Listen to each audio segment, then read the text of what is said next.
Carlos Mallea. Sí, buenas tardes. Felicito a Carlos por la excelente exposición que tuvo. Nos refresca los conocimientos. Yo soy ingeniero en construcciones, me dediqué mucho tiempo a la docencia en esta parte también. Y sí, soy sanjuanino. Me vine en el año 70, un poco antes del terremoto de Caucete.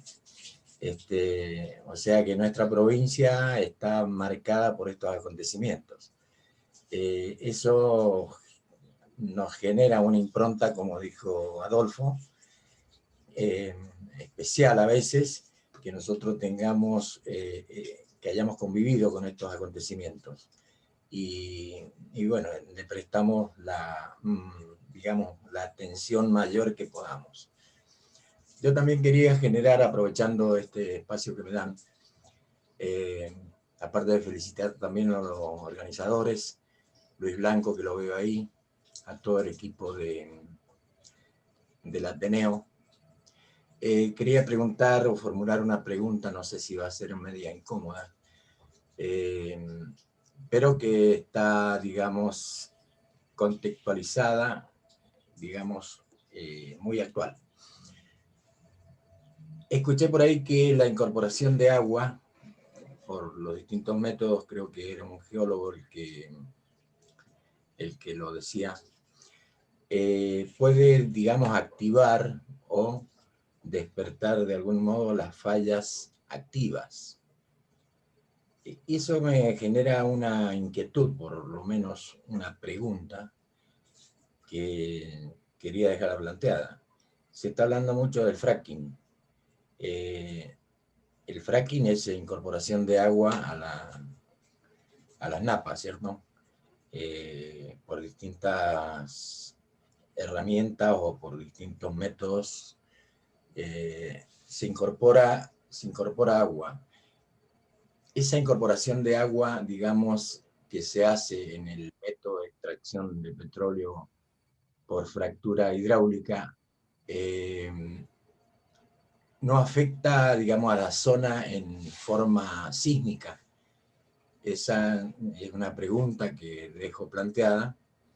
Les advertí que era una pregunta un poco incómoda por el contexto de la misma,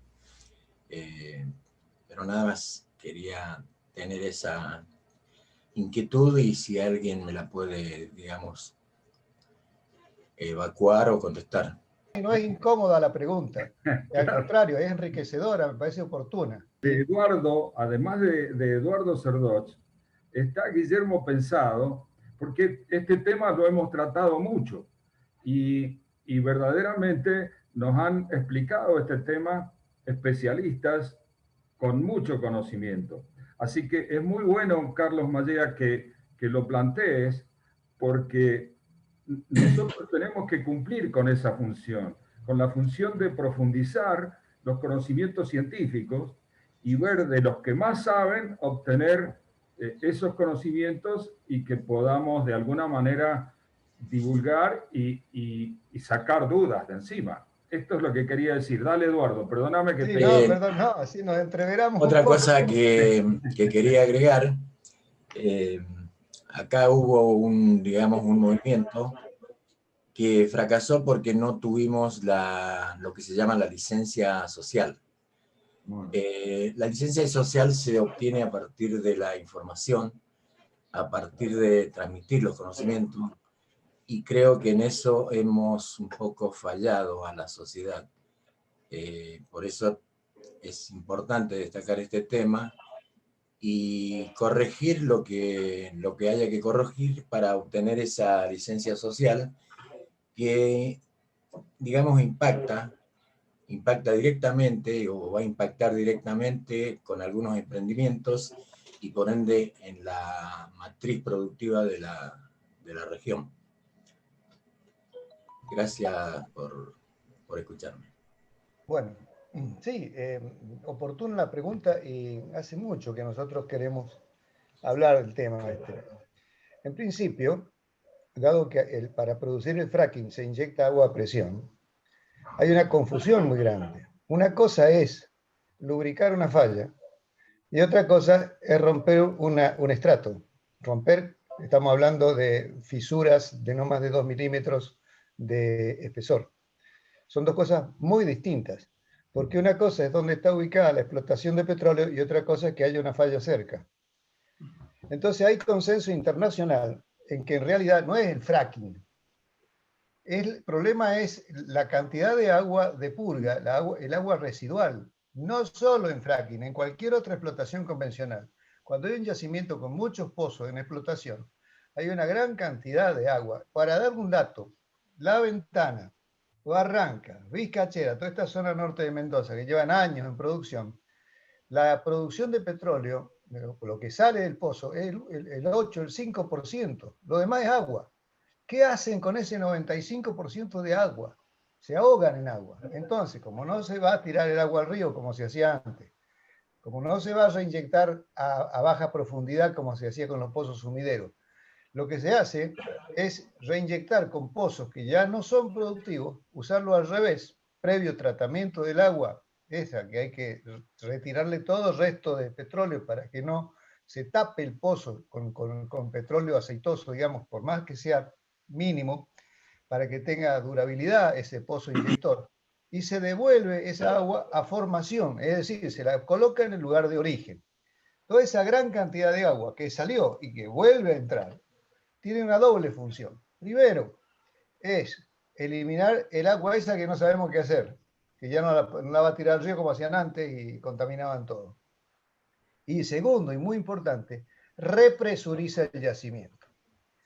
Como ese control no es tan preciso, no es perfecto, porque nada es perfecto por más tecnología que tengamos, si está cerca de un plano de falla, va a lubricar plano de falla y va a inducir, como bien dijo Guillermo, algunos movimientos sísmicos de menor magnitud, porque estos que se asocian a lo que dicen fracking, y hay consenso internacional en lo que estoy diciendo, no es al fracking, sino cualquier explotación de petróleo o similar que genere mucha agua y la reinyecte. Entonces, cuando hay ingreso de agua en los planos de falla, entonces allí la falla empieza a moverse y hasta, para mi gusto, es mejor que vaya liberando energía de a poco y no de una sola vez y de golpe.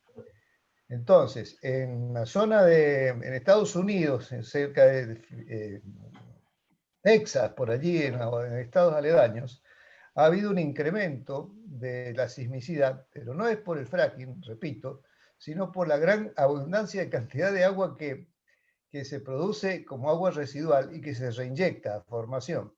Entonces, se ha confundido y ha tenido mala prensa el fracking, que es una tecnología nueva, digamos, relativamente nueva, y ha sido endosada la culpa directamente al fracking por las fisuras que produce. Pero las fisuras que producen no podrían tener un potencial energético tan grande, tan enorme, comparable a varias bombas atómicas, que es lo que mueve toda una provincia como un sismo importante, como para producir semejante movimiento. Por lo tanto, y para sintetizar la respuesta, es el agua en abundancia que se inyecta a formación y cuando estás cerca de los planos de falla, la que induce a esos movimientos que sí se han detectado, por supuesto, pero que no pasan de un grado sísmico de 3. De cualquier manera, previendo toda esta situación, las empresas monitorean sísmicamente los planos de falla cuando esta situación se da en concomitancia entre un yacimiento donde está ubicado y si la falla activa o importante, como es el caso de Barrancas, en nuestro, acá cerca, están en cercanía, si no, nada que ver, el agua no le va a llegar a la falla. Hasta ahí es donde he leído y tengo información dada la carrera profesional que he tenido en el petróleo. Gracias, Carlos. Eduardo. Y solo para sumar, cuando hablamos de grandes fallas y todo, y yo dije agua así, generalizar a veces porque para no ir técnicamente, es presión de fluidos y muchas veces bajo presiones litostáticas, no es presión hidrostática, son bajo condiciones de presión y temperatura diferentes. Y en el caso del fracking, lo que se está haciendo mayormente es conectando poros, como bien dice Eduardo, con microfisuras de 1 o 2 milímetros, en un ambiente plástico, como son las lutitas que tienen hidrocarburos.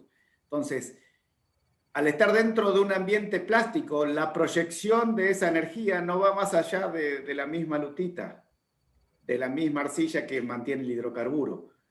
Y eso, lo que puede ser es que una de esas se conecte con una falla, como bien decía Eduardo, pero si fuera dentro de la misma arcilla plástica, la inyección de agua a presión solo va reacomodando y conectando los poros, pero dentro de un ambiente plástico. Y no llega a una falla por resistividad, digamos. Son dos cosas un poco diferentes. Trato de simplificarlo, sé que no es fácil.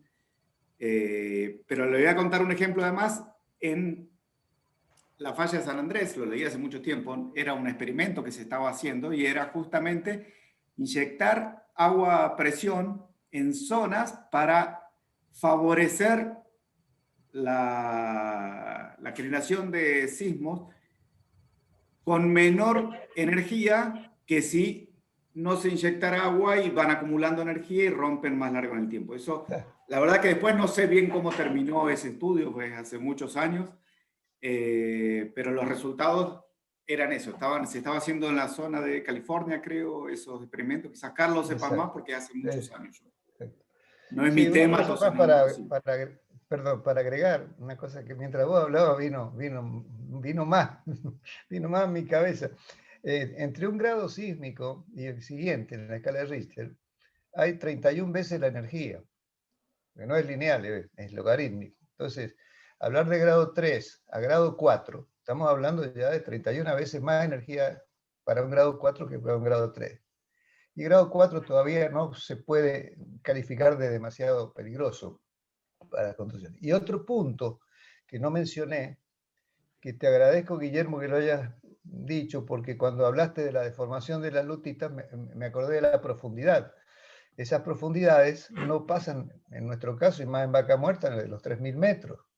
Entonces, tener un foco, suponiendo que le echáramos toda la culpa al fracking por asentamiento de la fisura, todo lo que se pueda decir, a esa profundidad, con esos niveles de energía de un asentamiento netamente local, no tiene alcance así a escala planetaria, digamos, para no exagerar tanto. Si tiembla por un asentamiento de esa naturaleza, solamente a 3.000 metros de profundidad, en la zona de explotación del centro, el corazón de la sandía de Vaca Muerta, no lo vamos a sentir, ya del río Colorado para arriba no se va a sentir.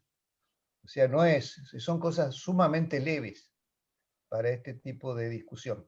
Sí, el caso de una lubricación de un plano de falla puede ser ya un poquito más perceptible, pero hasta ahora no hay registro de ningún sismo dañino.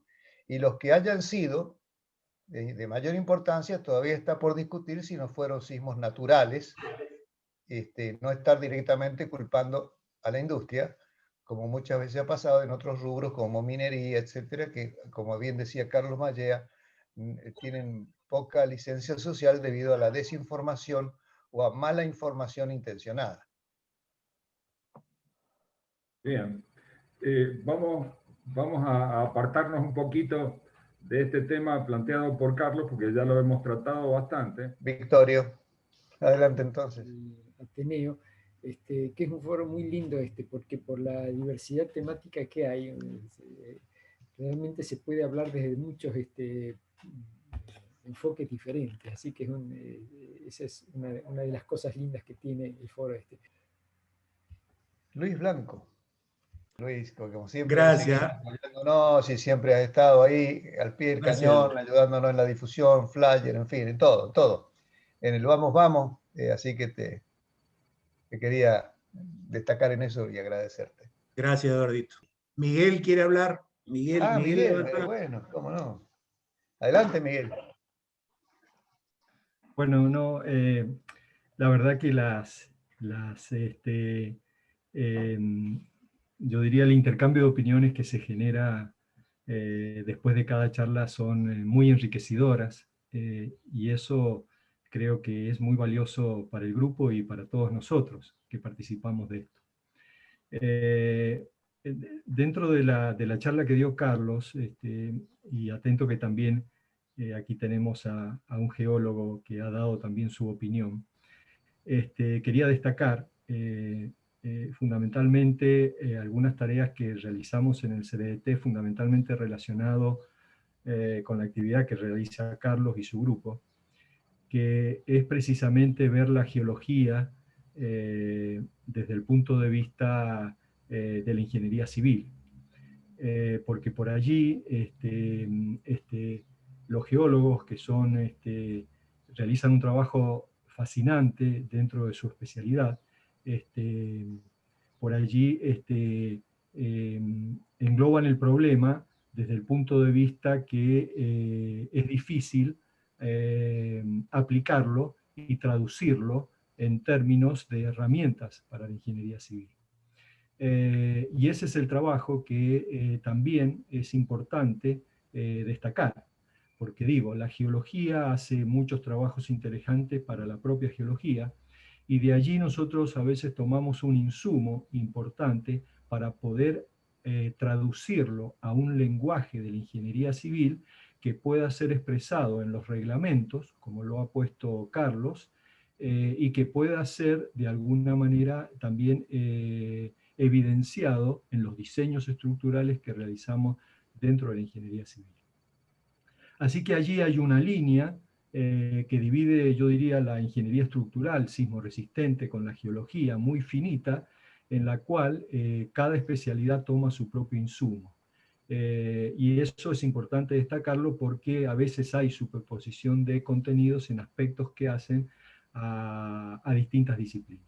Eso es solamente un comentario que quería hacer, como también para, yo diría, justificar un poco todo el trabajo que se viene haciendo en el CDT desde hace muchos años en el área de la falla, que no es nuestra especialidad, realmente el tipo de fallamiento, pero sí los tipos y características del terremoto que producen esa falla para nosotros son muy importantes, porque las características de la falla, de las cuales Carlos citó una de ellas, solamente la magnitud, pueden afectar a construcciones con características dinámicas diversas.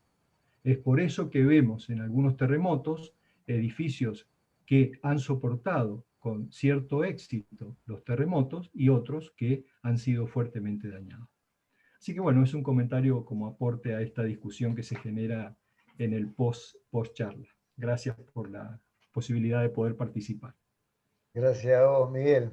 Aquí apareció la pregunta de Néstor Aguilera, que como está sin micrófono, voy a atender la lectura, porque como la formuló hace ratito ya, creo que corresponde darle lugar. Dice así, mi aporte.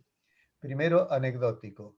He nacido también en San Juan y estaba despierto a las 6:30 del 23 de noviembre de 1977. Tuve que llevar a mi madre alzada porque se había petrificado, sobreviviente del sismo de 1944. Vi la destrucción de las viviendas de adobe y volví a verlo en el sismo de Mendoza del 26 de enero de 1986. Por eso, tengo mis dudas sobre las iniciativas de plantear construcciones en ese material. Perdón que está tapado acá.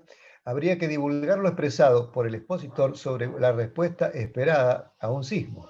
Estas iniciativas cuentan en algunos casos con respaldo de profesionales de la construcción, lo que me resulta incomprensible.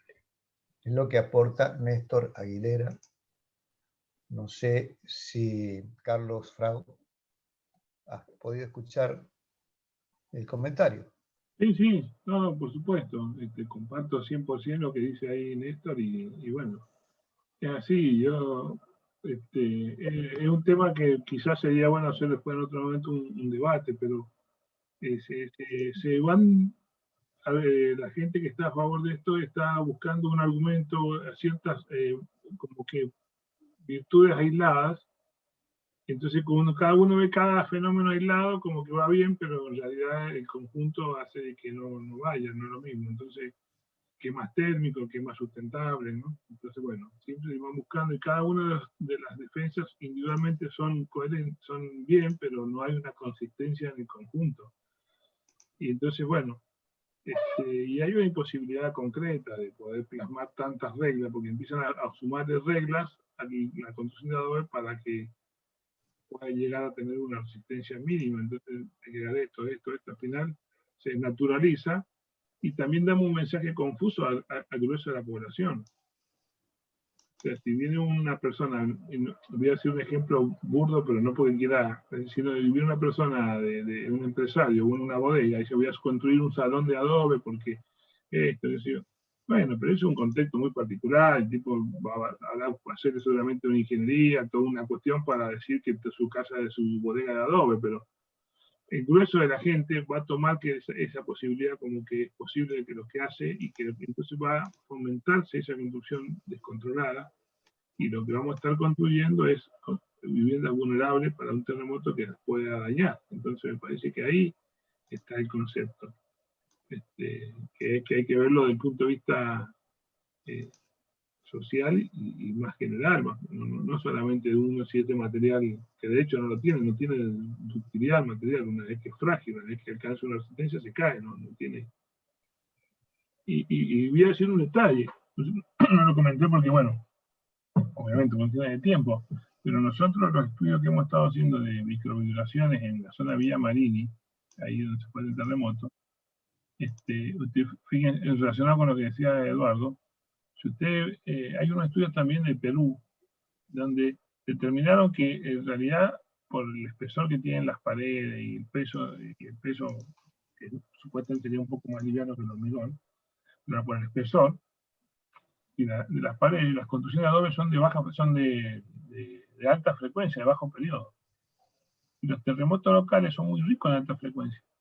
Entonces los terremotos locales dañan mucho a las construcciones de adobe. Y en Villa Marini, las casas de adobe que se cayeron, no fueron por un fenómeno de sitio de amplificación dinámica del suelo, sino fueron porque precisamente el suelo ahí al revés, ahí el suelo es rígido y replica las altas frecuencias que son dañinas para la casa de adobe. Fenómeno distinto pasó en la acera, que sí, hay un fenómeno blando de amplificación Entonces, todo eso va concurriendo a que no sea lo adecuado, pero bueno, hay gente que está muy fanatizada con eso. Mientras le contesto, como geólogo, tomo la palabra por lo que habló Miguel. Me hizo acordar las palabras de mi profesor de Geología Aplicada, jefe de fundación de Yacyretá, y sus palabras son y siempre las uso porque él especificaba justamente eso que decía. Los geólogos es medio como los médicos, sabemos la diversidad natural que hay en las cosas y nos cuesta definir un punto o algo. Y de ello él decía, todo lo que ustedes saben que ponen más o menos, el ingeniero les va a pedir un número. Él precisa un número para poner en la fórmula y ustedes van a tener que buscar la forma de comunicación entre la geología y la ingeniería. Eso que él lo decía y existe toda una rama que es la geotecnia o la geología aplicada, pero la verdad que en el país hay muy pocos profesionales especializados en ese tema. Hay muy pocos geólogos en general. Y es un problema que también se da, yo me dedico a la exploración minera, y es un problema que se da en el traspaso desde la prospección a la exploración a la industrialización, a cuando se va a construir la mina. ¿Por qué? Y es el pasaje de profesiones entre geólogos e ingenieros. Además de todos los chistes que hay entre geólogos e ingenieros, que son muchos. Pero la falta de entendimiento que hay entre las dos y la falta de trabajo en ese sentido, hay papers escritos. Hace poco leí uno que dice que el 70% de las minas del mundo no cumplen con lo que se había estimado solo por la falta de entendimiento entre estas dos profesiones. Y se está trabajando para mejorar eso, y no solo para las fundaciones de los edificios, sino en muchos otros procesos de cómo transmitir esa información, de que es un poco como, yo digo los médicos dicen, bueno, sí, más o menos te va a doler, pero no dice cuánto. que sabe la variabilidad que existe. Bueno, los geólogos tenemos ese déficit. Yo que me dedico a la parte económica, yo también quiero definiciones muchas veces. Bueno, no, más o menos. ¿Qué es más o menos? Mídanmelo. Pongamos, pongamos una escala de 1 a 3 y dígame 1, 2 o 3. Y con eso yo después me arreglo. Bueno, eso es un problema de la profesión por la capacitación que tiene, pero además porque no hay profesionales en geotecnia y geología aplicada así en abundancia como precisa el desarrollo de la construcción y como se tomó incluso en otros países, ¿no? En Estados Unidos, los geólogos eran, no sé si todavía sigue siendo, considerados como profesión estratégica por todas estas bases y tenían que registrarse en el Ministerio del Interior. Y tenían una preparación, los que se iban a dedicar a construcciones tenían una preparación. Bueno, eso en Argentina todavía le falta madurar esa parte. Nada más. Tenía la mano levantada Alfredo Pérez Rafaeli. Buenas tardes, ingeniero Krau, mucho gusto. Pero la pregunta mía está orientada y creo que usted lo dijo muy bien. Hay una línea, y Guillermo también, hay una línea muy finita entre lo que es los ingenieros en construcciones, todos los especialistas en ese tipo de cosas, y los geólogos. Y mi pregunta es, ¿existe en los códigos actuales una exigencia, sobre todo cuando uno dice, me encantaría construir un barrio allá en el Pedemonte, ahí cerca, para ver la salida del sol y cuando está nevando mucho, de un nivel de exigencia, digo, sobre todo en esos lugares que son complicados de construir, que exista un estudio geológico de la zona donde se va a hacer el asentamiento de ese barrio y que sea una necesidad dentro de la legislación, porque dicen, sí, yo quiero construir acá, pero ¿y si es todo un terreno aluvional? ¿Alguien lo dice, sí o no? Bueno, son dos aspectos.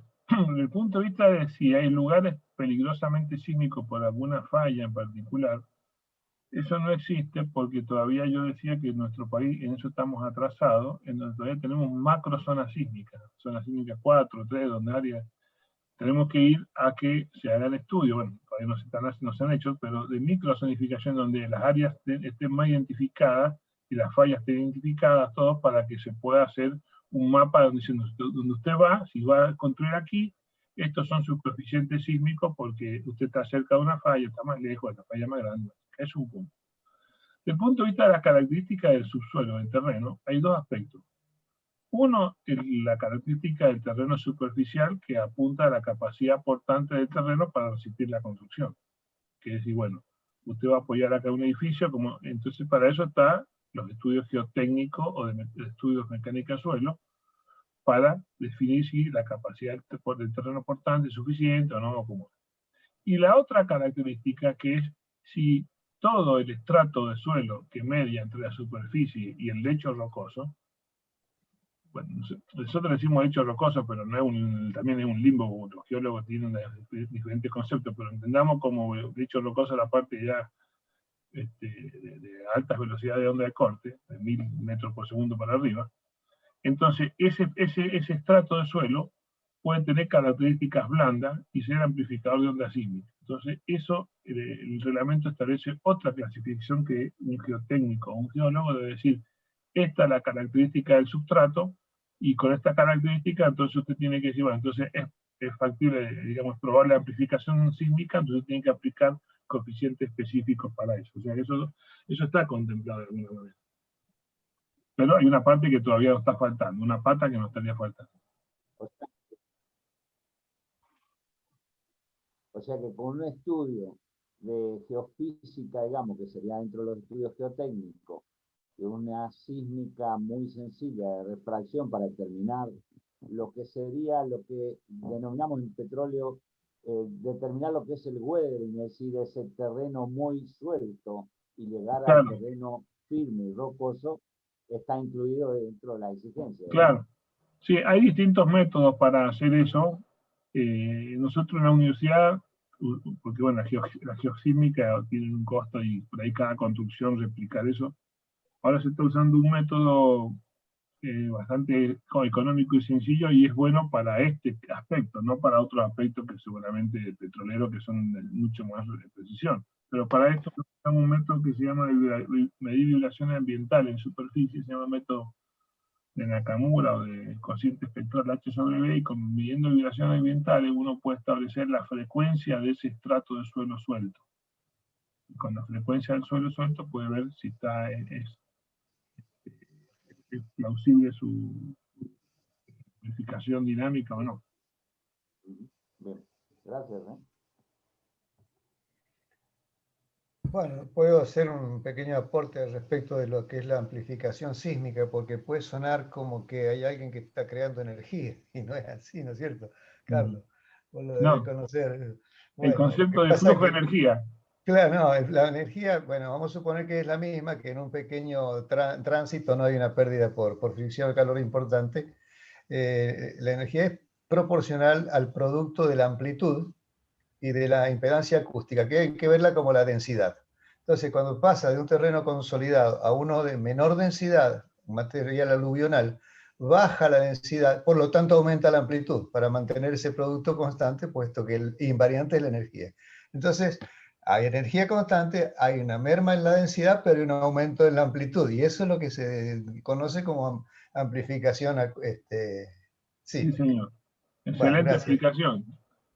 Quería aportarlo para que, porque muchas veces se escucha eso y no se comprende por qué se amplifica. Claro. Bueno, Carlos, ¿te has sentido cómodo en el Ateneo? ¿Te podemos considerar ya un amigo? Sí, por supuesto. Sí, pero claro que sí, lo que les comentaba, bueno, así por ahí no sé si te comenté, yo los viernes estoy con clase, ¿viste? Ahora inclusive la clase la tuve que suspender, porque tengo clase de 4 a 6, así que a las 4:30 la suspendí. Y el otro viernes, bueno, estoy con clase 6, 6:30. Pero por supuesto que sí, y a veces también he estado con algunos cursos de maestría que son los viernes, y bueno, pero digamos, más allá de las circunstancias de horaria, por supuesto, yo me siento incluido ya, desde el momento de su invitación. Así que vamos con eso. Estamos pensando para el año que viene considerar otro día, que no sea el viernes, por todo lo que está diciendo, que se replica en muchos casos de quienes nos comentan que quieren participar, pero les pasa más o menos como a vos. Así que vamos a ver para el año que viene cómo vamos a definir esta situación. Sí, si es por sí, quizás sugerir, digamos, que un mes o un viernes un día, una semana un día, o usted la próxima cambiar entre 2 días, porque siempre a veces un día puede uno, entonces bueno, para mí no capaz que si hay 2 días, se va alternando, claro. A veces puede uno, a veces puede otro, y hay algunos que pueden los dos, entonces quizás, porque por ahí siempre un solo día va a ser para otro grupo de gente que no va a poder ese día, entonces el que no puede una vez no puede nunca, en cambio quizás alternando dos días diferentes o 2 horarios puede dar lugar a que al menos alternativamente se pueda participar. Estamos pensando el domingo a las 3 de la mañana, que creo que ahí pueden todos. Yo creo que para nuestra edad, que sea el domingo a las 7, que nos despertamos y ya no podemos dormir más, y no me digan que no les pasa, a uno ya le va pasando, así que creo que todos estamos más o menos en esa línea.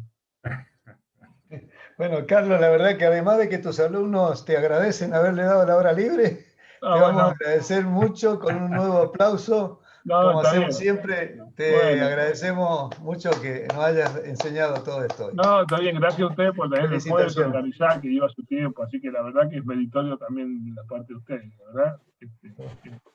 También, así que bueno, felicitaciones a ustedes también, y muchas gracias a todos también por el respeto, las consideraciones y los aportes, así que muchas gracias. Una mano lava la otra. Bueno, será hasta el viernes. Será hasta el viernes. Nos despedimos. Ya no tengo clase, así que voy a poder escuchar. Un buen fin de semana. Igualmente. Saludamos a todos. Hasta luego. Buen fin de. Chao. Chao.